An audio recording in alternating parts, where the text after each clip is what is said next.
দৰং জিলাৰ পঞ্চায়ত পুনৰ নিৰ্ধাৰণ খচৰাত ভেৰভেৰী বিল গাঁও পঞ্চায়তখন নথকাত হতাশাত ভুগি পৰিছে জনপ্ৰতিনিধিৰ লগতে স্থানীয় ৰাইজ। দৰং জিলাৰ ভেৰভেৰী বিল গাঁও পঞ্চায়তখন বিটিআৰ অন্তৰ্ভুক্ত কৰাত আবেগত মৰ্মাহত প্ৰতিনিধিৰ লগতে স্থানীয় ৰাইজ। অসম কেবিনেটৰ সিদ্ধান্ত মতে যোৱা 2022 চনৰ 31 ডিচেম্বৰ তাৰিখে দৰং জিলাৰ ভেৰভেৰী বিল গাঁও পঞ্চায়তৰ লগতে পঞ্চায়তৰ 4খনকৈ গাঁও বিটিআৰ অন্তৰ্ভুক্ত কৰে। সম্পূৰ্ণ অনাবৰু গাঁও পঞ্চায়ত আৰু অনাবৰু গাঁওকেইখন বিটিআৰ অন্তৰ্ভুক্তি লৈ বিভিন্ন সময়ত স্থানীয় প্ৰতিনিধিৰ লগতে 4খনকৈ গাঁও ৰাইজে প্ৰতিবাদ সাব্যস্ত কৰে আৰু বিষয়টোৰ ওপৰত নিৰ্বাচন আয়োগ তথা জিলা আয়ুক্তক কেইবাবাৰো অভিযোগ দাখিল কৰে। বিষয়টোৰ ওপৰত চিন্তা চৰ্চা কৰা হ'ব বুলি উচ্চপদস্থ বিষয়াসকলে আশ্বাস প্ৰদান কৰে যদিও পৰিতাপৰ বিষয়ে যোৱা 17 তাৰিখে প্ৰকাশ পোৱা খচৰা তালিকাত দৰং জিলা ভেৰভেৰী বিল গাঁও পঞ্চায়তখন নথকাত আবেগত মৰ্মাহত হৈ পৰিছে স্থানীয় ৰাইজসকল। মুখ্যমন্ত্ৰীক ৰাইজৰ কাটৰ আহ্বান, আমি পূৰ্বৰ পৰাই দৰং জিলাত আছোঁ আৰু দৰং জিলাতেই থাকিম, গতিকে আমাৰ এই অনাবহু গাঁওকেইখনত বিটিআৰ অন্তৰ্ভুক্তি নকৰিব আৰু ভেৰভেৰী বিল গাঁও পঞ্চায়তখন পূৰ্বৰ দৰং জিলাতেই বাহাল ৰখাৰ বাবে কাটৰ আহ্বান জনাইছে স্থানীয় ৰাইজে।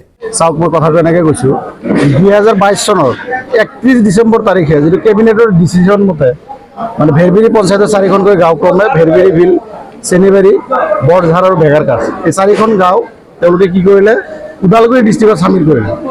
আমি বিভিন্ন প্ৰতিবাদ কৰিলোঁ, বিভিন্ন সময়ত বিভিন্ন পৰ্যায়ত দিল্লীৰ পৰা যিটো কলাক্ষেত্ৰত ইলেকশ্যন কমিশ্যন অফ ইণ্ডিয়া আহিল, তাতে আমি গ'লোঁ, মেমৰেণ্ডাম দিলোঁ। ওদালগুৰি ডিচি, দৰঙৰ ডিচি, গাৰ্জিয়ান মিনিষ্টাৰ, যিমান MLA আছিল, দলগাঁৱৰ MLA, কলাইগাঁৱৰ MLA, আমি ঘূৰি ঘূৰি ভাগৰি গৈছোঁ। তেওঁলোকে সকলোৱে আমাক আশ্বাস দিছিল যে পঞ্চায়তখন কোনো কাৰণতে বিটিআৰত নাযায়। সেই আশ্বাস লৈ আজি যোৱা 17 ছেপ্টেম্বৰ পঞ্চায়ত ডিলিমিটেশ্যন হোৱালৈকে আমি আশাৰে বাট চাই থাকিলোঁ, কিন্তু দুৰ্ভাগ্যবশতঃ যোৱাকালি আমাৰ পঞ্চায়তখন কোনো এখন হেৰিতে নাই, না ওদালগুৰিত দলগাঁৱত আছে নে মঙলদৈত আছে, কোনো LACতে আমি নাপালোঁ। আল্টিমেটলি বিটিআৰতে থাকিল। কিন্তু গোটেই কেইজনে মিলি সকলোৱে আমাক আশ্বাস দিছিল যে পঞ্চায়তখন আমি জেনেৰেলত ৰাখিম, কিন্তু নাৰাখিলে। এতিয়া আমি উপায় নোহোৱা হৈছোঁ। আজি আমি মিটিং কৰিলোঁ, গোটেই পঞ্চায়তবাসীৰ আজি বহিছিলোঁ, আপোনালোকে চাইছে, মিডিয়াৰ মানুহে চাইছে। আমি আজি আপোনালোকৰ মিডিয়াৰ জৰিয়তে যদি এই চেনেল কোনোবা মুখ্যমন্ত্ৰী মহোদয়ক দেখাব পাৰে বা তেখেতে নিজে চাই আছে, আমি কাটৰ অনুৰোধ জনাইছোঁ, পঞ্চায়তবাসীৰ হৈ কৰজোৰা অনুৰোধ জনাইছোঁ, তেখেতে কোৱা কথা দি অনুৰোধ জনাইছোঁ যে আমাক বিটিআৰৰ পৰা মুক্তি দিব লাগে, আমাক জেনেৰেল ৰাখিব লাগে। কাৰণ ইয়াতে আমি হিন্দু, মুছলিম, আমাৰ পঞ্চায়ত বেংগলী সম্প্ৰদায়ৰ মানুহ আছে, চাওতাল সম্প্ৰদায়ৰ মানুহ আছে, চৌহান সম্প্ৰদায়ৰ মানুহ আছে, বিহাৰী সম্প্ৰদায়ৰ মানুহ আছে। গতিকে আমি সকলোৱে মিলি শ বছৰ ধৰি যুগ ধৰি আমি ইয়াতে আছোঁ। আমাৰ গোটেইখিনি কমিউনিকেশ্যন মঙলদৈৰ লগত গোটেই ভাল, ওদালগুৰিৰ লগত কমিউনিকেশ্যন একদম ভাল নহয়, আমাৰ ইয়াৰ পৰা ডিষ্টেঞ্চো বহুত দূৰ।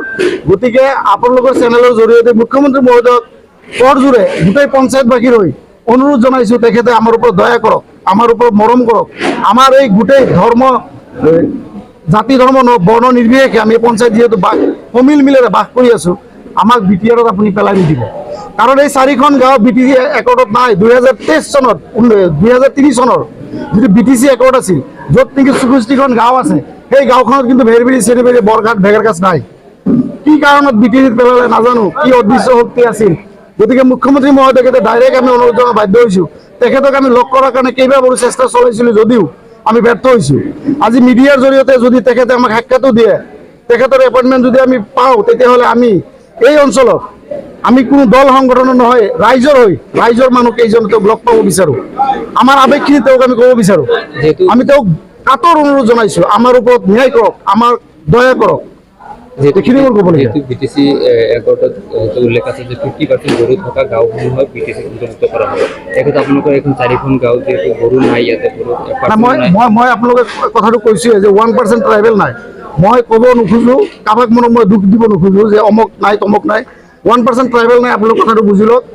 ইয়াতে মই পাৰ্চেণ্টেজৰ কথাটো নকওঁ, আমাতকৈ মুখ্যমন্ত্ৰী মহোদয় যথেষ্ট জ্ঞানী, কি আইনত কি কৰিব লাগে তেওঁ ভালকৈ জানে। আমি তেওঁক আইনৰ শিক্ষা দিয়া উচিত নহয়।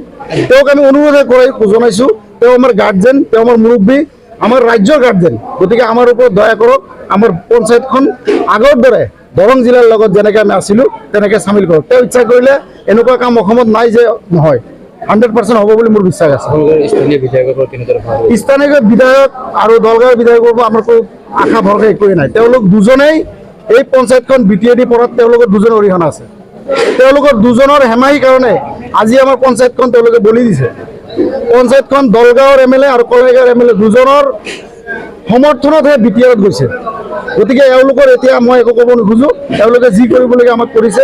গতিকে মুখ্যমন্ত্ৰী মহোদয়ক অনুৰোধ জনাইছোঁ, তেওঁ আমাৰ ওপৰত বিবেচনা কৰক, পুনৰ বিবেচনা কৰি আমাক জেনেৰেলত আনক। যেহেতু BTCৰ একাংশত দল সংগঠনৰ বিচৰা নাই আপোনালোকৰ গাঁওখিনি BTCত কৰক, ইয়াৰ পিছত আপোনালোকে BTC নাই 100% আফচুৰ লগত আমি বহিছিলোঁ। এইখন পঞ্চায়তে আফচুৰ ল'ৰাই আহিছিল, আফচুৰৰ টীম আহিছিল। তেওঁলোকে কৈছে যে আপোনালোকৰ 4খন গাঁও যিহেতু BTADত নাই, BTAD একৰ্ডত নাই, গতিকে আপোনালোকে আমি নিবিচাৰোঁ, আপোনালোকে জেনেৰেল গুচি আহক, আৰু এই ক্ষেত্ৰত যদি কিছু কৰিবলগীয়া থাকে বা কৰিব লাগে আমি নিশ্চয় কৰিম, তেওঁলোকে কৈছে।